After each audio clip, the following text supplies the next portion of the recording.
17 review petition సుప్రీంకోర్టులో దాఖలు చేయడం జరిగింది. అందులో ఆదివాసీ గిరిజన సంఘం జీవో నంబర్ 3 సాధన కమిటీ పేరుతో మేము రివ్యూ పిటిషన్ కూడా దాఖలు చేసాం. మాతో పాటు తెలంగాణ రాష్ట్ర ప్రభుత్వం, ఆంధ్రప్రదేశ్ రాష్ట్ర ప్రభుత్వం కూడా, ఉమ్మడి రాష్ట్ర ప్రభుత్వం ఈరోజు పిటిషన్ దాఖలు చేసి ఉంది. కానీ పిటిషన్ విచారణ ఒక దశలో వచ్చింది. విచారణకు ఏరా మాత్రం రాష్ట్ర ప్రభుత్వం సహకరించలేదు.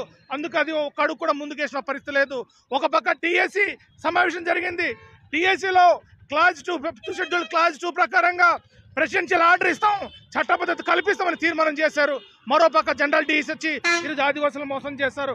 అంటే ఆదివాసీ ప్రాంతంలో ఉద్యోగ అవకాశాలు కల్పించడమే కాదు, ఆదివాసీ రిజర్వేషన్ రద్దుకి, ఆదివాసీ హక్కుల రద్దుకి జగన్మోహన్ రెడ్డి ప్రభుత్వం, వైసీపీ నాయకులు కంకణం కట్టుకొని ఈరోజు ఆదివాసీ ప్రాంతం సర్వనాశనం కోసం ప్రయత్నం చేస్తున్నారు.